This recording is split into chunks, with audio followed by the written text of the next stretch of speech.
ang inyong tulay sa himpapawid ng serbisyo publiko. Ang Presidential Broadcast Service, Radyo Pilipinas, Radyo Publiko. Radyo Pilipinas. Radyo Publiko. Kinilala ng pang-international at prestigyosong Asia Pacific Broadcasting Plus Awards 2025 para sa kategorya ng Government Streaming. Ito ay dahil sa epektibo nitong pagsasanib ng mga tradisyonal na media tulad ng telebisyon, radyo at print para masabayan ang mabilis na pag-inog ng mundo ng digital at social media tungo sa mas epektibong paghahatid ng mahahalaga at napapanahong mga impormasyon sa mamamayang Pilipino. Kinilala rin ang Radyo Pilipinas dahil sa patuloy na pag-akyat ng rating. Ngayon ay matatag sa pang-4 na pwesto sa Mega Manila ayon sa pinakahuling Nielsen Radio Audience Measurement Survey. At sa social media, nakamit ang mahigit 2,000% pagtaas ng bilang ng mga sumusubaybay sa Radyo Pilipinas page sa unang bahagi ng 2025. Patunay ito na ang inyong Radyo Pilipinas, Radyo Publiko ay tunay na kaagapay ng inyong pamahalaan sa paghahatid ng serbisyo sa mga mamamayang Pilipino.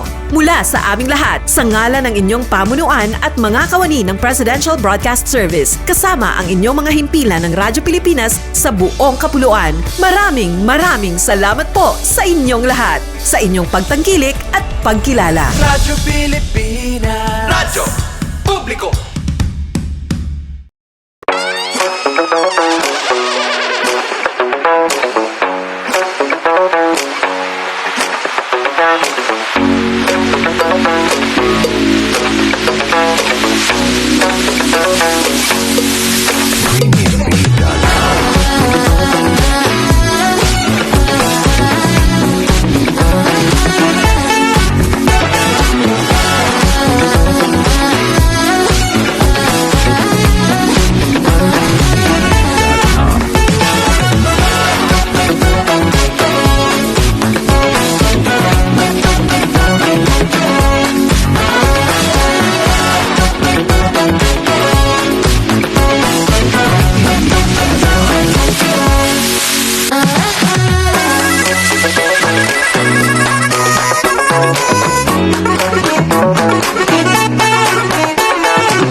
Yes, mga ganamayang adlaw ka natong tanan og welcome diri sa itong panaguban sa itong tulumanog tambayan sa Radyo Pilipinas. Kauban ni Armando Feniquito, mga gana. Yes, mga gana, no? Okay, bano so kita karon ang adlaw Miyerkules malapit sa 18 ning bulan sa Hunyo 2025, mga gana. Of course, kauban ni Armando Feniquito, mga gana, no? Yes, mga gana, kamusta inyong hang palibot diha karon, no? Ha? Giulan na pa po dahil sa ino kay buntag dagom. Di paghapon medyo init pa na yung mga pagpanaligsik na ba no na yung mga kwanto. Adli, abot sa udto init kay pag abot na mga hapon sugod-sugod nagpagpanaligsik, especially sa may bandang sa 3rd district, no. So magsugod yun ang ulan. Pag dito ka sa karan nagsugod ang ulan. Ay nako. Anyways, mga katambayan, ugmang adlaw, no, ato ang ginahinumdom, no, kaning ato National Kidney Month, mga higala. Ato ang kanon dabi kung National Kidney Month ba. Kung asa atong ginagawa, no, di mo ginahinumdom lang nato, kay di mo nato gina-practice. No?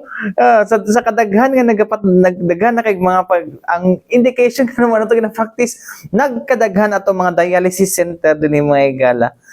No? National Kidney Awareness Month man ata na. National Kidney Awareness Month ang June, mga higala, no. Kung nasa ginapako na to, awareness lang yun. So, nag-aware nga ang kaning sakit sa kidney, makuha ni mo diri nga pagkaon.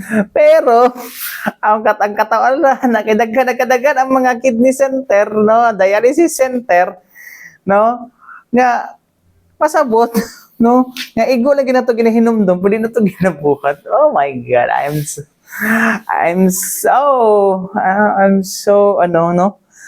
so really mga galan na 50 hits combo ko sa phone ko, overall what papogi dialysis food mo, pero well mo na nang isa ka kuno nga dapat alagaan ginato tong kidney, mga galan, no, kipag once mag-failure ang kidney, mga galan, tanang sakit, mga galan, manggawas jud, no, tanang kidney manggawas, tanang sakit manggawas, wala na may musala sa tuang dugo. No, mo na kinahanglan na dialysis, may gala. Mo na karon, may gala, dunay panawagan karon, no. ang kung ano, asa ni?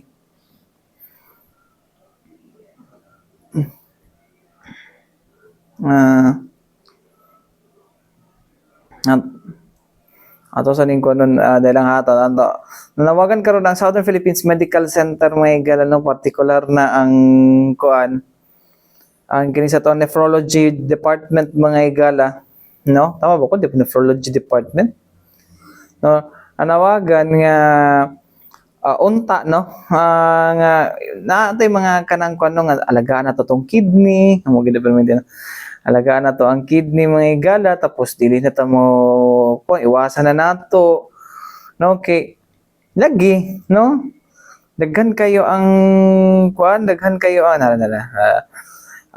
kuan na nawagan mga igala si wa man diri nawagan na nga tong kuan mga igala na sa Southern Philippines Medical Center na wala to yang kuan pangalan lang ato silipon din sa laing ko, no, na kablo ko siya pangalan si Doktora Vida kuan, no,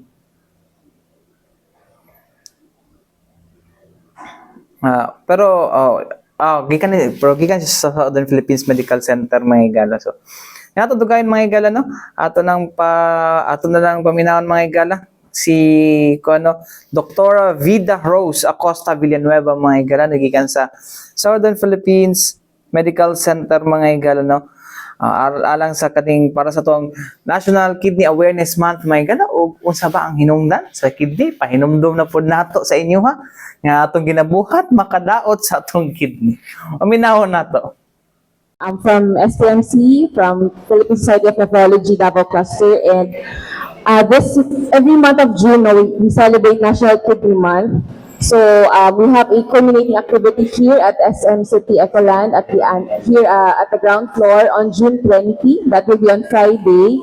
And the activities include screening for kidney disease. That would include urine testing. No, we also try to add uric acid testing and sugar. No, yung random sugar. So the other activities include presentation of dialysis patients and a kidney talk show to promote awareness. The main goal naman of Kidney Month is really to promote awareness about kidney disease, its causes, prevention, more importantly prevention, because we know a lot of young people, no, very young people have kidney disease, no, they get diagnosed. So how do we prevent it? What are the risk factors? How do we treat it? No, the best treatment options, is it just dialysis or there are other options? No? So that will be tackled in a short talk show during the event. So I'd like to invite everyone again. No? You can invite all your friends, your relatives. Kung sino available, no, we are just here sa SM on Friday. We'll be here. Thank you.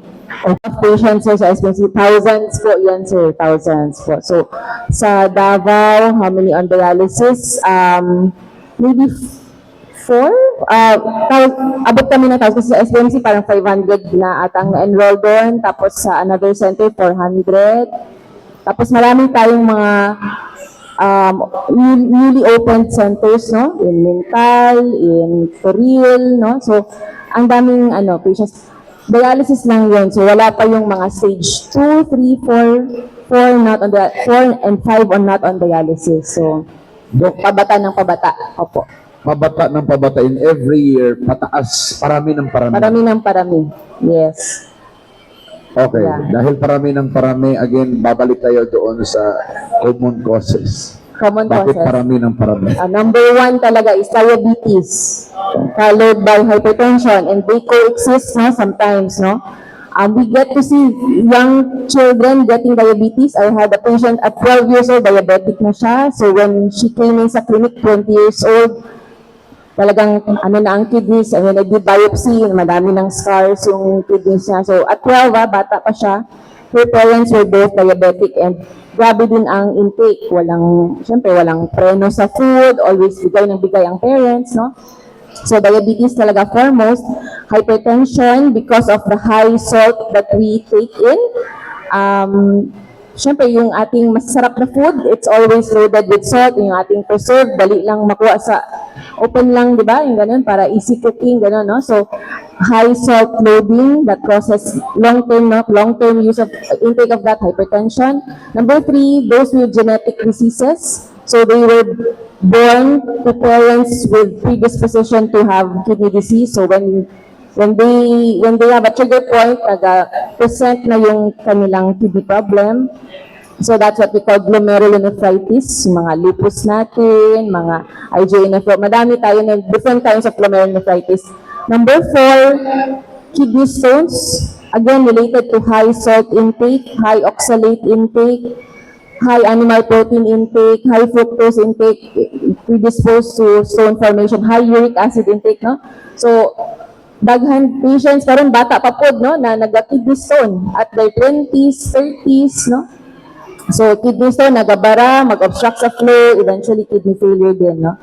Other causes would be recurrent UTI, no? Can also lead to kidney disease. Polycystic, kaya not so common ang polycystic. Some males getting at their peak age, no? Prostate problem, obstruction.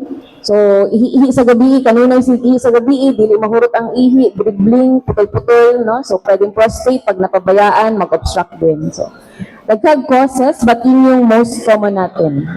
A sort of clarification lang, Doc. Among kanang sa pagluto, bitaw kanang seasoning, others are telling us na, iwasan dapat ang mga seasoning like to mention na chicharap or vitsin. Pero as we observe kasi yung mga mukbangers ng Thailand, talagang sobrang marami.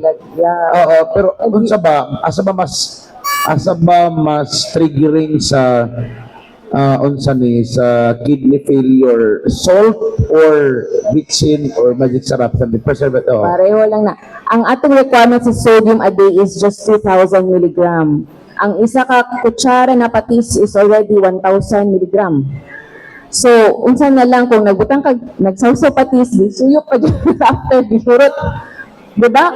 Ubus na yung 1,000 mo. So, may 1,000 ka na lang. So, i-divide pa yun sa breakfast, lunch, dinner mo pa na, paano yung allocation mo nun, no?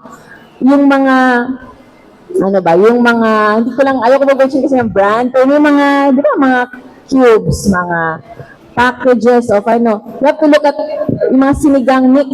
Kasi I read that that's already 400 per serving and one mix is good for how many servings? If you pour everything, dapat daghan jud ang mo consume or you just consume a little, you just pour a little, use alternatives like iba, kanang mga pampaslom good, not necessarily yung very sodium loaded na mix, no? So, yun yung, you remember, 2,000 a day lang ating requirement for sodium, no? So, dapat matipid. Or what I advise, kasi mahirap i-weigh, no? Mahirap man i-weigh, pila man ka-sodium. Salt to taste lang. Sakto lang na malasahan ninyo ang pagkaparat niya, no? Ganyan lang. Or you can use spices like pepper, di ba? Hindi naman siya salt-based, pero medyo parat siya gamay, di ba? So, mga ways, alternative ways. So, Yung harap ba yung So, mga ito mga igala, no? Ang pahayag ni Dr. Vida Rose Acosta Villanueva, mga igala, no? Sa Southern Philippines Medical Center. So, mga igala na sila ipagbuhat ugma mga igala diya sa SMCT Annex, mga igala. SMCT Davao Annex, mga igala, karong ugma lagi, ugma gani, no? No, na feed na siya kidney free kidney screening, no? Kidney disease screening, o guban pa na pa uric acid screening, mga igala, no? So, namoy time at tumo dito sa SM City Davao, no? Kung namoy time lang gyud, mga igala, or kung mag-malling mo, kapit na lang po mo dito o and feel hurt. So, sa atong ginabuhat, madaot atong kidney. Ay, joke lang bitaw eh. Pero bitaw importante gidang ko na to kay lifespan na to karon, mga igala, tungod sa pinaspasay nga kaning lifestyle na to karon panahon na, mga igala, no? O mo na isa sa mga hinungdan, mga igala, nga sige na tag fast food, no? Ito kabalo sobra na din asin, sobra asukal. Amo na hinungdan, mga igala, nga magkasakit-sakit ang mga tao, no? Anyways, mga igala, ato nang magkansa tayo, moment of silence at tungo sa itong mga nadungog. Joke. Anyways, mga igala, para kitang man lang sa mga importante painumdum niya ito si Gianan.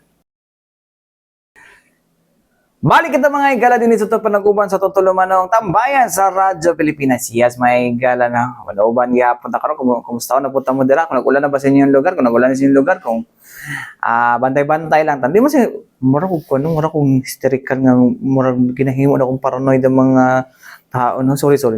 Anyways, mga igala bitaw ay bantay-bantay pud mo diha mo no kay lisod na po no nga mabahaan na pud ta na dihan lugar labi na flood prone mo ganito flood prone ganin no especially sa mga duo sa sapa no apaw ginan duo sa sapa labi na muapaw di ba pero ingat lang ta mga katambayan anyways mga katambayan kagahapon no ato ang nasaksihan mga igala ang inauguration no sa bag-ong building sa School of Management no sa University of the Philippines Mindanao no diya sa Babaw Shiro mga igala no kung asa well, I find it, di man siya kung dapat, no? Wala siya significant, mga igala, significance kung building lang yun, no? Pero ang process mong good sa pag-acquire ani nga building, mga igala, no?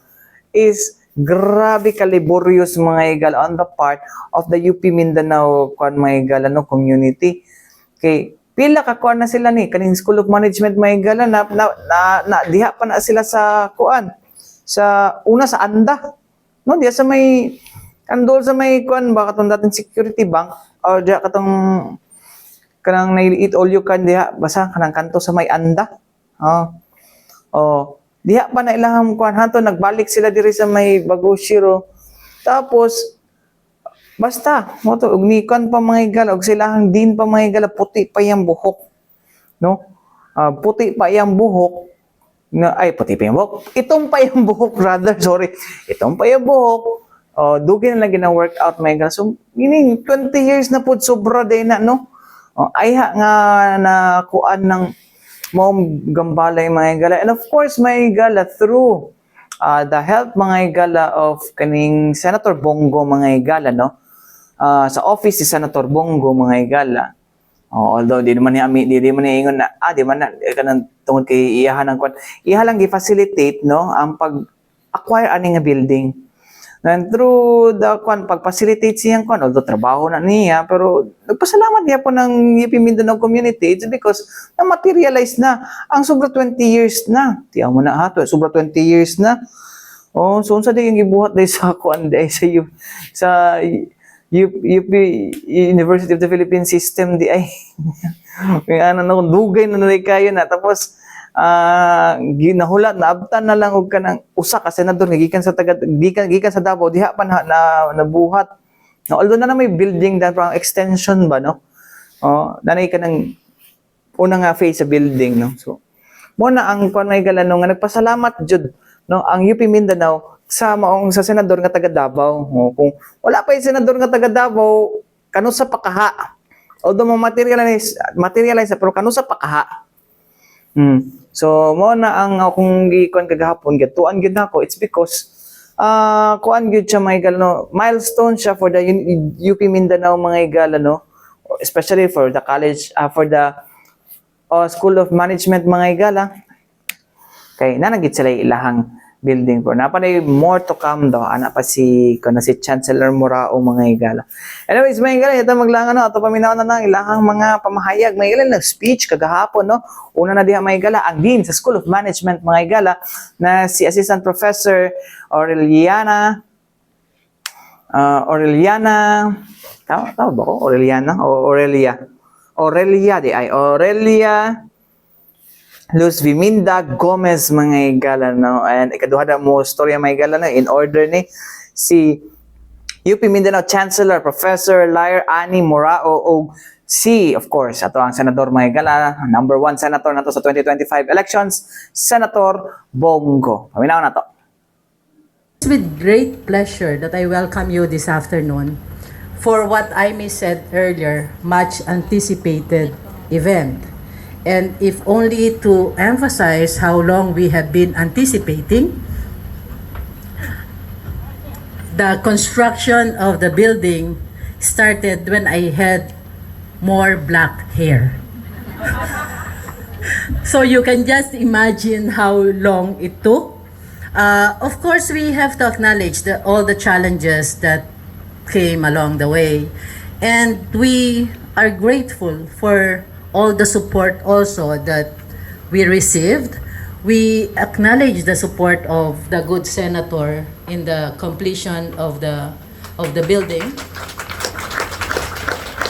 In behalf of the School of Management, I also would like to thank the hard work of the personnel of the Campus Planning and Development Office, whom I have to admit had been the recipient of all my moods, from left to right and from north to south. And I really appreciate that they took everything in good stride. And as Amy said, this opens a lot of opportunities for the School of Management, although I am very sad to disappoint some of my colleagues who have been targeting our space at the admin building. You will have to wait a little longer. And I think I will have to talk to the good senator later on about it. Ang masasabi ko lang po, SOM is finally home. Yes. Malayo na rin po ang narating ng SOM. For several decades po ha, SOM has been moving from one borrowed space to another. Nagsimula sa Terasa Mileza in downtown Davao City hanggang sa paglipat dito sa campus. Nakikihiram pa rin sila ng spaces sa administration building at saka sa library. So today, at last, SOM comes home. And we celebrate with SOM on their arrival at their rightful destination. This building that you see here, this building is made of dreams, long held dearly by our SOM faculty, staff, and students. And this is really all about giving SOM a place that they can truly call their own home. Tutuldukan na natin ito. May facelift pa, oo. Pero ito, tutuldukan na natin to, oo. We are committed to making sure that SOM, not only Ma'am Din, we are committed to making sure that SOM not only moves, no, into this place, but also will thrive in this place with comfort and pride. Of course, this has been made possible through the generosity of the people who believed in our vision, to our distinguished and honorable guest, Senator Bongo. Sir, thank you for making this dream a reality. Salamat po sa patuloy ninyong suporta sa edukasyon at sa kaunlaran dito sa UP Mindanao. By the way, sir, Senator Bongo has also been a sponsor of our students through the Tulong Dunong Scholarship Program. And, sir, napatay sa ka-building sa Pikas. Ang Karim, sir, awaiting na lang og building permit. So, next time, sir, balik na po mo, ha? Yes. Yes, oo. And, of course, we would also like to thank our UP Regent, Bob Aranton, and UP President Gigil Jimenez, whose leadership and guidance really provided the momentum to have this project finished. And to our unsung heroes, our team from the Campus Planning and Development Office. Ito po ang ating mga quiet workers. Your tireless work and perseverance has made this project possible. So maraming salamat po. Now, what we're celebrating today is really beyond this physical structure. We are celebrating the relevance of this building, which is the investment in the future of learning, leadership, innovation, and inclusive development. Ang SOM po ang bahay ng isa sa mga programa sa Pilipinas. The BS Agribusiness Economics is the only program in the country of that kind. And SOM has also done a lot of research. Nakarating na po sila sa mga underserved sectors ng Mindanao and even to the last mile of Mindanao. And this is the kind of education that UP Mindanao is known about, and this is the kind of education that we will continue to pursue for UP Mindanao. Tama, di ba? So sa mga silid na ito, patuloy na magsisibol ang mga mapangahas at makabuluhan na mga ideya. Dito, mahuhubog natin ang ating mga mag-aaral. Hindi lamang sa galing, kundi sa empatiya at tunay na layunin. Dito, magsasama-sama ang talino, kultura at inobasyon na magbubuo ng mga makabuluhang solusyon para sa ating komunidad. This is just a small part of our bold move to transform UP Mindanao into a comprehensive university. We have the initiative, the Road to 5K, or tinatawag po namin, sir, na Art to 5K. And our goal is to increase our student population to 5,000 by the end of President Gigil's term. That's in 2029. And with that, we will continue to expand our academic programs, offer programs that continue to be relevant and impactful for the sustainable development of Mindanao. Now, to the entire School of Management, I offer my warmest congratulations. May bahay na kayo. You have long waited. Pag sinabi kong long yun ha. You have long waited and worked hard for this moment. So may this new space of yours be a launchpad for greater accomplishments and deeper impact in Mindanao and beyond. To the UP Mindanao community, congratulations on this new chapter. May this new School of Management building inspire innovation, academic excellence, and service to the Filipino people. I am confident that this institution will continue to produce leaders who will bring lasting positive change to our society. Thank you very much, and may this day mark the beginning of even greater achievements for all of you. At sa mga kasamahan ko po sa gobyerno, meron lang po akong sasabihin. Sana po maalala ninyo ito na nagkita tayo dito sa UP Mindanao. Mga kababayan ko, minsan lang po tayo dadaan sa mundong ito. Kung ano pong kabutihan o tulong na pwede natin gawin sa ating kapwa, gawin na po natin ngayon. Dahil di na tayo babalik sa mundong ito. Di naman gyud ta mo balik aning kalibutan na. Pausaran ta mo agi ani paspas kayong kinabuhi. Kaya ako po, patuloy ako magsiservisyo. Salamat sa inyong tiwala sa akin at hindi ko sasayangin yung tiwala na binigay niyo sa akin. Magkaiba man ang ating paniniwala, pero ako po'y magsiservisyo sa inyo sa abot ng aking makakaya. Hindi po ako politiko, hindi niyo ako marinig na mga ngako. Di yun ko mo promise nga, kaya na ako ni, buhato na ako ni. Gagawin ko lang po ang aking sinumpaang tungkulin. At ako po'y naniniwala rin po na ang serbisyo po sa tao, serbisyo po yan sa Diyos. Palakpakan natin ang Panginoon sa buhay na binigyan niya po sa atin. Maraming salamat sa UP Mindanao. Mabuhay po kayong lahat. Salamat po sa inyong serbisyo. Alagaan niyo po yung mga estudyante, ang kinabukasan ng ating bayan. Salamat po. So mga ito mga igala, no?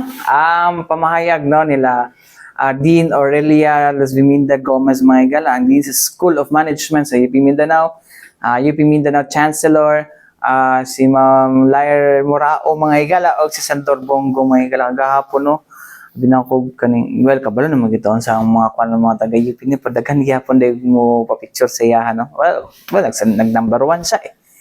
No. Pero pito ay pagkuan ko dito na observe na ako magdagan may proposal ni panghatag si senador kagahapon. No. Matinabangon magina si SBG gid mga si Senador Bongo mga igala no. So hopefully no lagan siya gipang kuan kagahapon no nga Uban din na to pwede di na to ma-divulge mga higala, no? Pero ihang kuan gyud mga higala, tutukan gyud niya ang health, ang mga kabataan o ang mga eskwelahan mga higala, no? Mo na iyang kuan mo gani tutukan gyud mga higala, sports, health kana mga super health center ba tawag niya dito, mega health center ba na tawag niya, o uban pa, no? So mo na yang saad mga higala, no? And paday na tabangan ang mga tunghaan mga higala nga mga hinahanglan o tabang mga higala. Anyways mga katubay, wala tayo igong oras sa ngalan sa Tibok Persa sa DXRP Radyo Pilipinas, Radyo Publiko Davao mga higala. Ako yung nakawan Armando Feniquito. Alang sa tambayan sa Radyo Pilipinas, hangtod sulod na usab dagang. Salamat ug maayong adlaw kanatong tanan.